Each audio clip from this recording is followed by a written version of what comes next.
এখন আমাদের second number অঙ্কটা সেম প্রসিডিওরে আমরা কিভাবে সলভ করি দেখো। তাহলে বলেছে ইফ 12 রাবার বলস কস্ট হচ্ছে RS 60, তাহলে 12 সে 1 ডজনের কথা বলেছিলাম সেরকম টাইপেরই, মানে 12 ইউনিটটাকে আমাদের 1 ডজন বলা হয়, রাইট? 1 ডজন মনে থাকবে, 1 ডজন হচ্ছে 12 পিস, 12। ওকে, বেশ। তো আমাদেরকে কি বলেছে দেখো, এখন বলেছে দেখো how many such balls can one buy for RS 90, তাহলে 90 রুপিস যার কাছে আছে সে কটা রাবার বলস পাবে? 60 টাকায় যদি 12টা রাবার বলস দিয়ে দেয় দোকানদার তাকে, তাহলে তার সে যদি 90 টাকা দেয় দোকানদারকে, সে কটা রাবার বল পাবে? তোমার এটা মুখে মুখে হিসাব হয়ে যাবে। তুমি বলো 12টা রাবার বলটার দাম হচ্ছে কত? 60 টাকা। তাহলে 6টা রাবার বলটার দাম কত? 30 টাকা, হ্যাঁ কি না? কারণ 6 + 6 মানে কি 12, তবেই না ওটা 60 হয়ে যায়। তাহলে 60টা ভেঙে যাবে 30 + 30-এ, তাহলে 6টার দাম 30 আর 6টার দাম 30, 30 30 60, বোঝা গেল 12টা পিসের দাম। এখন তাহলে 6টার দাম হচ্ছে 30 টাকা, তা আমি ক টাকায় কিনতে গিয়েছি? 90 টাকা, রাইট? তো 60 টাকা দিয়েছি প্লাস কি আরও 30 টাকা দিয়েছি, 60 টাকা দিয়েছি প্লাস আরও 30 টাকা দিয়েছি, সমান কি 90 টাকা। তো তাহলে আমি 60 টাকায় পাচ্ছি কটা বল রবারে বল? 12টা। 30 টাকায় কটা পাচ্ছি রবারে বল? 6টা, হ্যাঁ কি না? বেশ, তাহলে 6 আর 12 যোগ করে দাও, কত হচ্ছে? 18টা। তাহলে আমি 18টা রবারে বল পাবো। এবার এই উত্তরটাই আমরা ওরকম মেথডে ওরিয়েন্টেশনে করব, ঠিক আছে? তো চলো দেখি কি। প্রথমে ছক, দাদা ছকটা তো সবার ক্ষেত্রে ট্রু। তাহলে এখানে কি বলেছে? 12 রাবার বলস, তাহলে রাবার বলস হচ্ছে, আর একদিকে হচ্ছে কস্ট প্রাইস। ছকটা সবার ক্ষেত্রে হবে, কস্ট প্রাইসটা তোমার RS এ দেওয়া আছে, আর এটা পিসে দেওয়া আছে, ঠিক আছে? বা নাও লিখতে পারো, কোনো অসুবিধা নেই। তো 12 রাবার বল্টের কস্ট হচ্ছে কত? 60। এখন 90 রুপিস কত আছে? 90, তাহলে কটা রাবার বল পাওয়া যাবে এটা আমাকে বার করতে হবে, রাইট? তো দেখো তোমাকে আমি কি বলেছিলাম, যেদিকে কোশ্চেন মার্ক থাকবে সেটা যেন তোমার এই দিকে লেখা হয়। আমরা মেথড 1-এ করছি, মনে থাকবে? বেশ, তাহলে এই দিকে দুটো ঘর দেওয়া রয়েছে, তাহলে এই দিক থেকে লেখা শুরু করব, আর এই দিকে গিয়ে যেন শেষ হয়, যেন এই দিকে থাকে আমাদের 12 জিনিসটা, 12 জিনিসটা। ওকে, তাহলে তুমি লিখবে 6 RS 60 উই গেট 12 রাবার্স বল। দেখো যেখানে কোশ্চেন মার্ক আছে সেটা আমার এই দিকেই আছে, এই দিকে নেই। ওকে, তাহলে RS 60 উই গেট কি 12 রাবার বলস, তাহলে RS 1, বা এটা নাও লিখতে পারি, ঠিক আছে? বলো 1 রুপিসে আমরা কটা রাবার বল পাবো? যদি 60 টাকায় বা 60 রুপিসে 12টা রাবার বল দেয়, 1 টাকায় নিশ্চয় আমাকে 12টা দেবে না, 12টার কমই তো 1 টাকা আমাকে রাবার বলই দেবে না অ্যাকচুয়ালি। বেশ, ছাড়ো বাদ দাও। তবু আমাদের হিসাব অনুযায়ী যদি আমি 60 টাকাতে 12টা রাবার বল পেয়ে থাকি, তাহলে 1 টাকায় রাবার বলের সংখ্যা কি কমবে না বেশি দেবে? আমাকে 12টা বেশি দেবে? অবশ্যই কম দেবে আমাকে, দোকানদার দেবেই না, তাই না? বেশ, তাহলে 60 টাকায় যেখানে আমি 12টা রাবার বল পাচ্ছি, তাহলে 1 টাকায় আমি কি আরও কম সংখ্যক রাবার বল পাবো, মানে ডিক্রিজ করবে সংখ্যাটা, রাবার বলের সংখ্যাটা 12 থেকে কি বেশি হবে না, 12 থেকে বেশি হবে না, ডিক্রিজ করবে।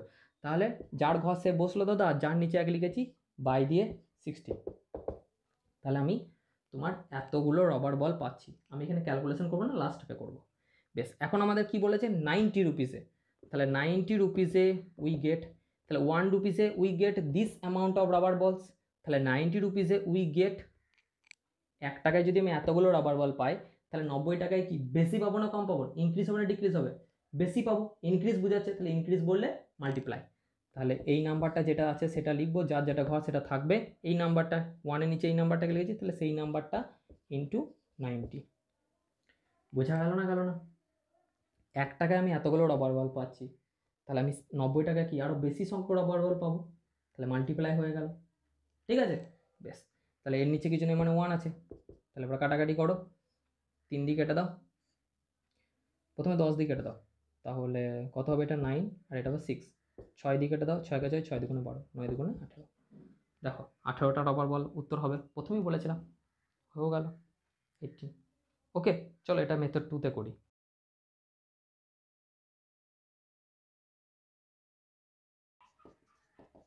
তাহলে মেথড 2 বলো 60 টাকায় 60 কস্ট প্রাইসে আমি 12 রাবার বল পাচ্ছি।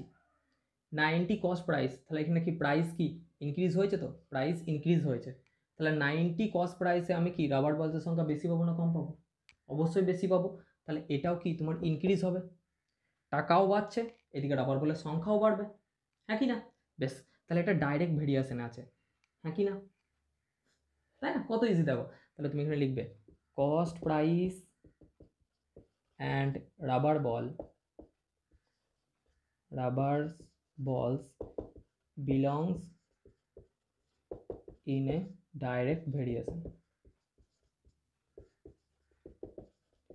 ডাইরেক্ট ভেরিয়েশনে আছে। বেশ, এখন ডাইরেক্ট ভেরিয়েশনে থাকলে তোমাকে কি বলেছি, এইটা বাই এইটা, তাহলে 60/90 যে দুটো ঘর দেওয়া আছে সেটা দিয়ে ইকুয়াল চিহ্ন দিয়ে দাগ, ওকে।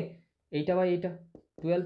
দাদা এখানে কত লিখবো, জিজ্ঞাসা চিহ্ন লিখবো না রাবার বলসই লিখে দেবে, রাবার বলস লিখে দিলে ঠিক।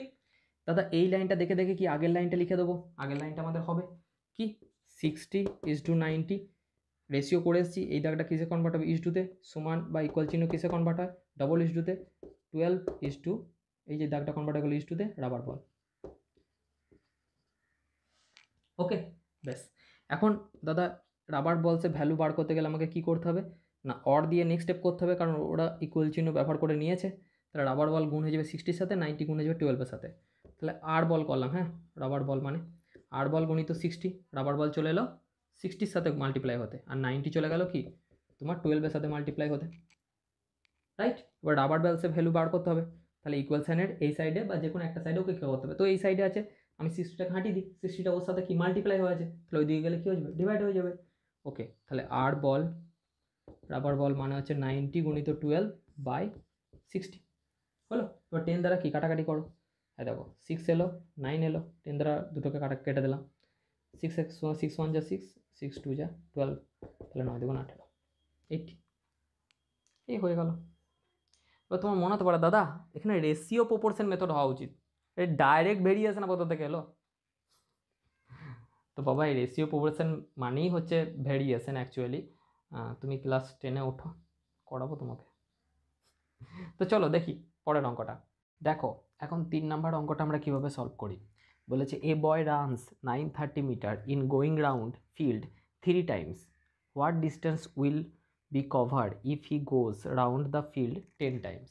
ওই ফিল্ডটা 930 মিটার কভার হচ্ছে 3 টাইমসে, তাহলে 1 টাইমসে সে কত মিটার যাচ্ছে সেটা আমাকে বের করতে হবে, অ্যান্ড 10 টাইমসে কত যাচ্ছে 10 দ্বারা মাল্টিপ্লাই করে দিলেই হবে। তাহলে মেথড নাম্বার 1 আগে আমরা করি। দেখো তাহলে ছকটা তো প্রতি ক্ষেত্রেই হবে, তো ছকটা করে নিই আগে। প্রথমে ডিস্টেন্স যেটা আছে তোমার মিটারে, আর একটা হচ্ছে তোমার 3 Times going round field 3 Times, তাহলে এখানে লিখো টাইমস, ওকে। তাহলে দেখো 3 টাইমসে সে কভার করছে কত 930, ঠিক আছে, আর 10 টাইমসে তাহলে সে কভার করবে কত, এটা ছক রেডি আমার।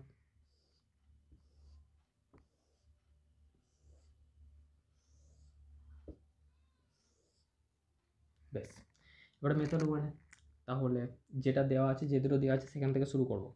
তাহলে 3 টাইমস হি কভার কত 930 মিটার, ওকে।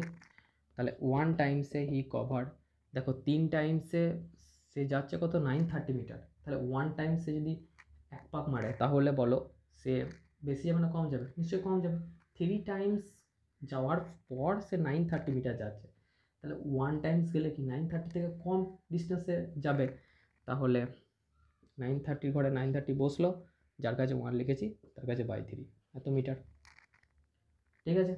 বেশ, এখন 10 টাইমস, তাহলে এই লাইনটার সাথে রিলেটেড, এখন 10 টাইমস করবো এটা, 10 টাইমস, তাহলে বলো 1 টাইমসে হি কভার দিস মিটার, তাহলে 10 টাইমসে হি কভার্স কি মোর দেন দিস, ওকে। তাহলে 1 টাইমসে হি কভার 930/3 মিটার অ্যান্ড 10 টাইমসে হি কভার 930/3, 10 পার ঘুরলে কি বেশি যাবে, তো বেশি গেলে কি মাল্টিপ্লাই, ওই জন্য ইন্টু 10, কিছু নেই মানে 1, এবারে কাটাকাটি করো, 3 3 নয় 3 একে 3 হয়ে গেল এটা, তাহলে 3100 মিটার। এখন 3100 মিটারটাকে আমরা কি কিলোমিটারে কনভার্ট করে নিই, মানে করা যাবে বলে। দেখো এটা 1000-এর ওপরে এসছে, 1, 10, 100, 1000। তো 1000-এর ওপরে যেটাই যায় তুমি সেই নাম্বারটাকে একদম ডাইরেক্ট কিলোমিটারে বলতে পারো যে 3 কিলোমিটার 100 মিটার। আর এর কনভার্টিংটা দেখে নাও কী করে হচ্ছে। প্রথমে এই সংখ্যাটা লিখলে, এখন কি হবে, ডিভাইড হবে, বুঝতেই পারছো, মিটার থেকে কিলোমিটারে যাচ্ছে মানে কি উপর দিকে যাচ্ছে, তো উপর দিকে গেলে কি ডিভাইড, মিটারের জন্য 1 পেলে আর বাকি 2-3টে ঘরের জন্য 30। ঠিক আছে, বেশ। তাহলে এই ভাগগুলো আমরা ফ্র্যাকশন নিয়মে করব। এত কিলোমিটার কিলোমিটার, তাহলে এটা কত হলো, পয়েন্ট বসিয়ে দাও, 3.100 কিলোমিটার। পয়েন্টের পরে যেদিকে থাকে এটা হচ্ছে 3 কিলোমিটার, আর পয়েন্টের পরের সংখ্যাটা হচ্ছে মিটারে, 100 মিটার। ঠিক আছে, বেশ, তাহলে হয়ে গেল। পরে চলো সেকেন্ড মেথডটা দেখি। তাহলে মেথড 2, এখন দেখো বলো, যত টাইমস বাড়বে তত ডিস্টেন্সও বাড়বে। 3 টাইমসে সে 930 মিটার যাচ্ছে, তাহলে 10 টাইমসে সে মোর দ্যান 930 মিটার যাবে। তাহলে এটাও ইনক্রিজ হলে এটাও কি হচ্ছে, ইনক্রিজ হচ্ছে। তাহলে তারা কি ডাইরেক্ট ভেরিয়েশনে আছে। তাহলে লিখবে here distance and time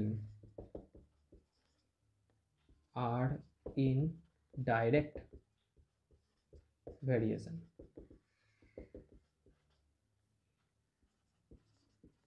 relationship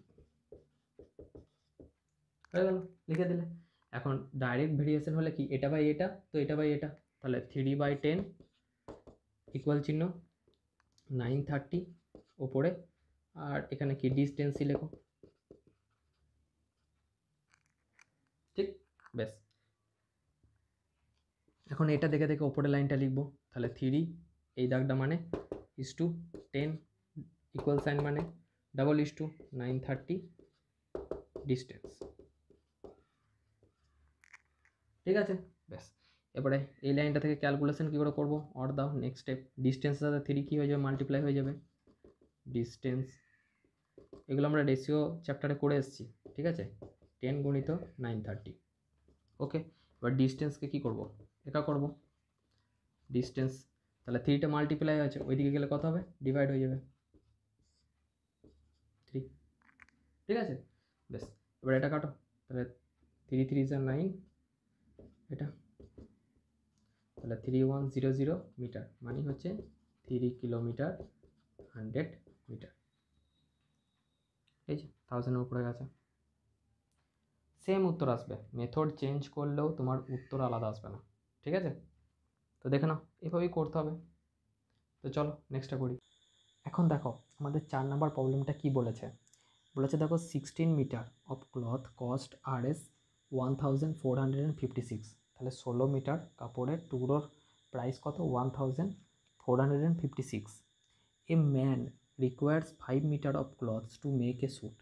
তাহলে একটা মানুষের একটা স্যুট বানাবে, তার জন্য তার 5 মিটার কাপড়ের দরকার পড়ছে। বেশ, how much will he spend on buying the cloth for the suit. তাহলে এই 5 মিটারের জন্য তাকে কত টাকা টেলারকে দিতে হবে সেটা তোমাকে বার করতে হবে। তো চলো আমরা আগে চকটা করে নিই। তাহলে এখানে লিখবো ক্লথ, ঠিক আছে, আর এখানে লিখবো রুপিস। তাহলে 16 মিটার, এখানে মিটার লিখে দাও। তাহলে 16 মিটার ক্লথের জন্য তোমার লাগছে কত, 1456। ওকে, বেশ। এখন 5 মিটার, তাহলে ও কিনতে চাইছে 5 মিটার ক্লথ, তার জন্য কত লাগবে, রুপিস। ঠিক আছে, বেশ, এই হয়ে গেল আমার চক রেডি। ঠিক, তাহলে মেথড 1 দেখো, তো এইদিকে জিজ্ঞাসা চিহ্ন আছে, তাহলে এই দিক থেকে লেখা শুরু করব। তাহলে 16 মিটার ক্লথ কস্ট রুপিস 1456। ওকে, তাহলে 1 মিটার ক্লথ কস্ট RS কত বলো, 16 মিটার কাপড়ের দাম যদি 1456 টাকা অর্থাৎ 1456 রুপিস হয়, তাহলে 1 মিটার ক্লথসের দাম কম হবে না বেশি হবে, নিশ্চয়ই কম হবে, ডিক্রিজ করবে। তাহলে ডিক্রিজ করলে ডিভাইড, যে ঘর সে তো হবেই, তারপরে যার নিচে 1 লিখেছি ঠিক আছে, বেশ। এখন এই লাইনটার সাথে রিলেটেড হয়ে গেল। এখন 5 মিটার ক্লথ কিনতে গেছি, তাহলে 5 মিটার ক্লথ কস্ট RS, তাহলে 1 মিটার ক্লথসের প্রাইস হচ্ছে দিস। ওকে, তাহলে 5 মিটার ক্লথসের দাম বেশি হবে না কম হবে? 1 মিটারের দাম এত টাকা, তাহলে 5 মিটারের দাম বেশি হবে, ইনক্রিজ করবে। তো ইনক্রিজ করলে মাল্টিপ্লাই, তাহলে 4 5 6 16 মাল্টিপ্লাই বাই 5। ওকে, এবারে কিছু লেখা নেই, মানে 1 লেখা আছে, এবারে 16 দ্বারা কেটে যাবে এটা, তাহলে ভাগ করে দেখো, বা তুমি কাটাকাটি করতে পারো 2 দ্বারা, তাহলে হবে। চলো 2 দিয়ে কাটো, দেখো 2 2 8 যা 16, 2 7 যা 40, 2 2 যা 4, 2 8 যা। ওকে, 8 দিয়ে কেটে দাও, 8 1 যা 8 9 72 1। ওকে, তাহলে 91 গণিত 5। তুমি নিজের ইচ্ছায় যেমন পারো সেরকম কাটাকাটি করবে, লিস্ট ফ্র্যাকশনে কনভার্ট করবে, উত্তর মিলে যাবে। তাহলে 5 একে 5, 5 9 45, তাহলে 455 রুপিস আমার লাগবে 5 মিটার ক্লথসের জন্য। ঠিক আছে, বেশ। চলো মেথড 2তে দেখি। তাহলে দেখো, বুঝতেই পারছো যেখানে ক্লথ কি হয়েছে, অ্যামাউন্ট ডিক্রিজ করেছে, তাহলে বুঝতেই পারছো প্রাইসের অ্যামাউন্টও কী করবে, ডিক্রিজ করবে। তাহলে দুটোই ডিক্রিজ করলে কি ডাইরেক্ট ভেরিয়েশন, দুজনাই ইনক্রিজ করলে দুজনাই ইনক্রিজ হবে, অথবা ডিক্রিজ করলে দুজনাই ডিক্রিজ হবে, তাহলে কি ডাইরেক্ট ভেরিয়েশন। অর্থাৎ এও বৃদ্ধি হলে ও বৃদ্ধি হবে, এও হ্রাস পেলে ও হ্রাস পাবে, বেশি বেশি কম কম, তাহলে ডাইরেক্ট ভেরিয়েশন। ঠিক আছে, আর বেঙ্গলিতে এই ডাইরেক্ট ভেরিয়েশনকে কী বলে জানো? সরল সম্পর্ক। সরল মনে থাকবে, সরল সম্পর্ক বা সরল ভেদে আছে, এটাও বলতে পারি। ঠিক আছে, বেশ। তো বুঝতেই পারছো এখানে লিখবে তুমি cloths and rupees are in direct variation. Direct variation আছে, তো ডাইরেক্ট ভেরিয়েশনে থাকলে দাদা কিছুই নয়, 16/5, এইটা বাই এইটা ইকুয়াল চিহ্ন, এইটা বাই এইটা, তাহলে 1456। আর এখানে রুপিস দিয়ে লিখি যে কত রুপিস পাবো। এরপরে দাদা এইটা দেখে দেখে এখানে লিখবো 16, এই দাগটা মানে ইস টু 5, এই ইকুয়াল চিহ্ন মানে double is to 4500 is to RS। ঠিক আছে, এবার RS-এ ভ্যালু বার করবো, তাহলে অর দিয়ে নেক্সট স্টেপ, 16 গুণিত RS, 4 5 6, 5 চলে যাবে ওর সাথে গুণতে 5, আর RS-এর ভ্যালু, RS-এর সাথে 16 কি মাল্টিপ্লাই হয়েছে, তাহলে 16টা ওই দিকে গেলে ডিভাইড হয়ে যাবে, তাহলে 1456 গণিত 5/16। তারপরে কাটো এটা ডাইরেক্ট, কত হবে 91, তাহলে 5 একে 5, 5 1 5, 5 9 45 হয়ে গেল। বুঝতে পেরেছো? চলো পরেরটা করি।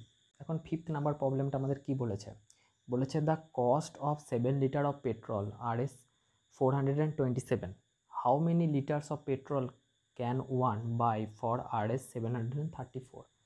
তাহলে 7 লিটার পেট্রোল পাওয়া যায় কত, 427 রুপিসে, তাহলে 730 রুপিস 32 রুপিস যার কাছে আছে সে কত লিটার পেট্রোল কিনতে পারবে। ঠিক আছে, তো চলো ছকটা করে ফেলি। তাহলে এখানে লিখবো অ্যামাউন্ট অফ পেট্রোল,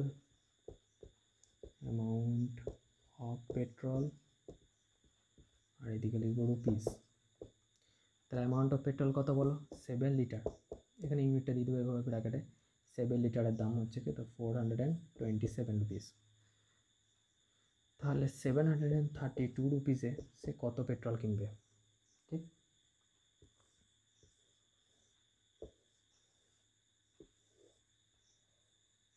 বেশ।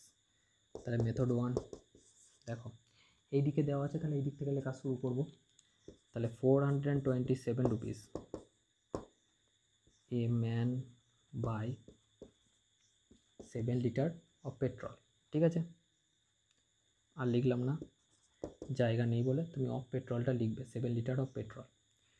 তাহলে RS যদি 427 লিটারে 7 লিটার পেট্রোল কিনে, তাহলে 1 রুপিসে নিশ্চয়ই কি কম কিনবে, তাই না? 7 লিটার থেকে কম কিনবে, তো অবশ্যই 1 টাকায় টাকা কতটা পেট্রোল দেবে, তাই না?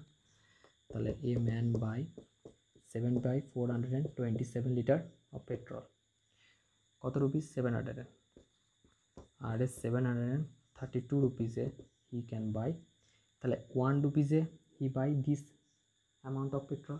তাহলে 732 রুপিস যার কাছে আছে সে কত লিটার পেট্রোল কিনবে? বেশি কিনবে।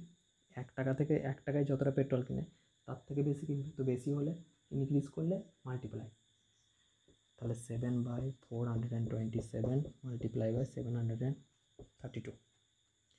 তাহলে বলো এর নিচে কিছু না, মানে 1 আছে, তাহলে 7 গুণিত 732/427।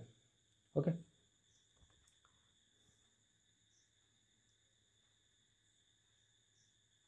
এবার ধরো 7 রাখা আছে, 7 1 যা 7, 7 6 যা 7 1 যা 61 দিয়ে ভাগ করে দেখো, 732 61 যা 61,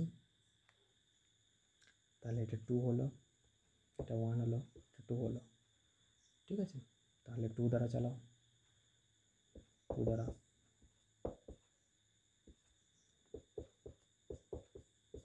তাহলে কত? এটা কাটছে 12 দ্বারা। ঠিক, তাহলে এটা হচ্ছে 12 লিটার। তাহলে হ্যাঁ, সে কত লিটার পেট্রোল কিনতে পারছে? 12 লিটার। বুঝতে পেরেছি? চলো মেথড 2তে দেখি। তাহলে বুঝতেই পারছো এখানে কি পেট্রোলের প্রাইস ইনক্রিজ করেছে, তাই না? 427 থেকে 732 হয়েছে, তাহলে পেট্রোলের পরিমাণ বা অ্যামাউন্টটাকে ইনক্রিজ করবে, তাহলে ডাইরেক্ট ভেরিয়েশন আছে। তাহলে হিয়ার বলবে the amount of petrol and rupees are in direct variation, direct variation আছে। ঠিক আছে, বেশ, তাহলে ডাইরেক্ট ভেরিয়েশন থাকলে কি, যে দুটো ঘর দেওয়া থাকে সেইটা বাই সেইটা, 427/732 ইকুয়াল চিহ্ন 7 বাই এটা অ্যামাউন্ট অফ পেট্রোল বলে লিখো, কিছু নেই, জিজ্ঞাসা চিহ্ন মানে যেটা ঘর আছে সেটা লিখবে, অসুবিধা কিছু নেই। এটা দেখে দেখে ফার্স্ট স্টেপটা লিখবে, 427 এই দাগটা মানে ইস টু 732 ইকুয়াল চিহ্ন মানে double is to 7 is to amount of petrol, এপি লিখে দিলাম অ্যামাউন্ট অফ পেট্রোল। ওকে, বেশ, এরপরে কি কোনাকুনি মাল্টিপ্লাই করবো, অর দাও কমা দাও, অ্যামাউন্ট অফ পেট্রোল কি এর সাথে গুণ হবে আর এটা এর সাথে গুণ হবে, তাহলে 427 গুণিত এপি অ্যামাউন্ট অফ পেট্রোল 732 গুণিত 7, और এবার অ্যামাউন্ট অফ পেট্রোলকে আলাদা করবো, তাহলে অ্যামাউন্ট অফ পেট্রোলের সাথে 427 কি মাল্টিপ্লাই হয়েছে, তাহলে ওইদিকে গেলে কি ডিভাইড হয়ে যাবে, তাহলে 732 গুণিত 7/427, তাহলে 7 1 যা 7 6 যা 1 যা 12, তাহলে 12 লিটার। ঠিক আছে, বুঝতে পেরেছি? তো চলো পরেরটা করি। প্রবলেমটা কি বলেছে, বলেছে সাচিদা আর্নস আরএস কত 1,30,500 ইন 9 মান্থস। তাহলে 9 মান্থসে সাচিদা বলে একজন, সে 1,30,500 রুপিস ইনকাম করছে। In how many months he earn 72,500, তাহলে কত মাসে, মানে কত মান্থে সে 72,500 রুপিস আর্ন করবে। ঠিক আছে, তো চলো দেখি। তাহলে আগে ছকটা করে নিই, তাহলে এইদিকে আর্নিং, এদিকে আর্নিং লিখবে, সেটা লিখবে রুপিসে, এদিকে মান্থ লিখবে, তাহলে আর্নিং করছে কত 1,30,500, কত মান্থসে 9 মান্থসে। নেক্সট 72,500 রুপিস আর্নিং করছে হাউ মেনি মান্থসে।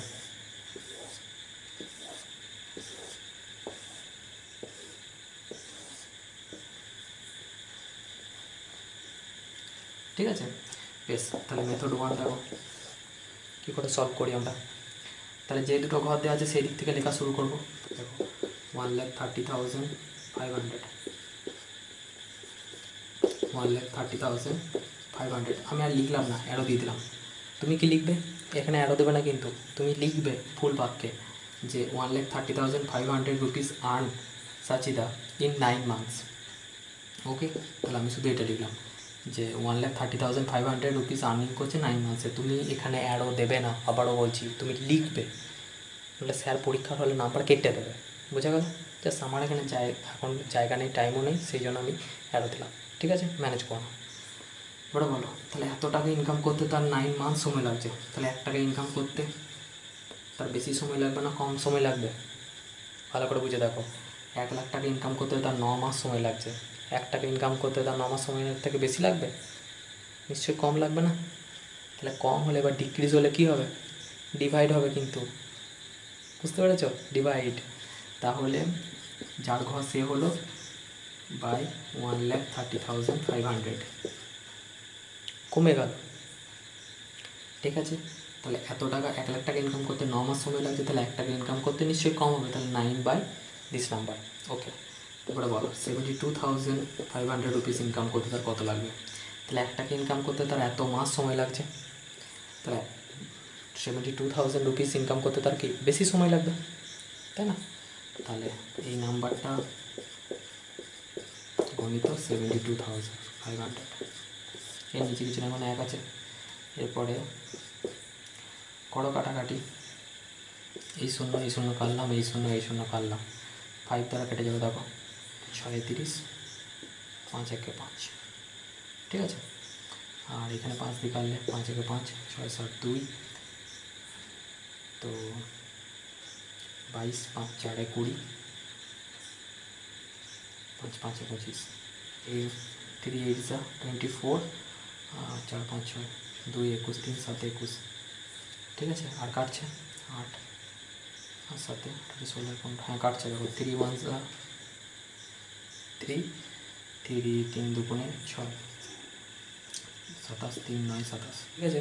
এবার দেখো ডাইরেক্ট কেটে যাচ্ছে, 29কে 5 দ্বারা মাল্টিপ্লাই করো, কত হচ্ছে দেখো 5 9 45 5, হাজার টাকা 4, 5 দুগুণে 10, 4 14, তাহলে 29 1 যা 29 5 যা, তাহলে 5 মান্থস, ঠিক আছে, বুঝতে পেরেছি। এবার মেথড 2তে দেখো,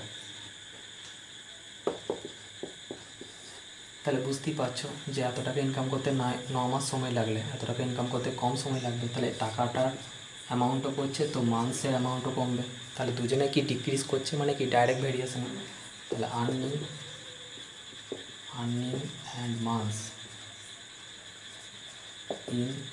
আর ইন ডাইরেক্ট ভেরিয়েশন। ওকে, তাহলে 1,30,500 rupees divided by 72,500 rupees equal চিহ্ন 9 বাই মান্থস। ওকে, এটা দেখে দেখে অপর লাইনটা লিখবো, 1,72,500 ডাবল ইকুয়াল চিহ্নের জন্য 9 মান্থ। বেশ, এবারে কি কোনাকুনি মাল্টিপ্লাই, তাহলে 1,30,500 গণিত মান্থস ইকুয়ালস টু 9 গণিত 72,500 মান্থস কি কা করো, MONTH মান্থস কি কা হলো, এটা মাল্টিপ্লাই আছে ওদিকে লিখে ডিভাইড হয়ে যাবে, তাহলে 72,500 বাই 1,30,500 কাটো। ওকে, 5 দুগুণে 10, 5 6 30, 5 একে 5, 5 একে 5, 6 7 2 5 4 20, 5 5 25, 9 একে 9 29, 29 5, তাহলে 5 মান্থস, ঠিক আছে, হয়ে গেল। তাহলে বুঝতে পেরেছি তো যে এইভাবে অঙ্কগুলোকে আমাকে করতে হবে, না দেখে না, ঠিক আছে, তাহলে পারবো নিশ্চয়ই। চলো পরেরটা করি।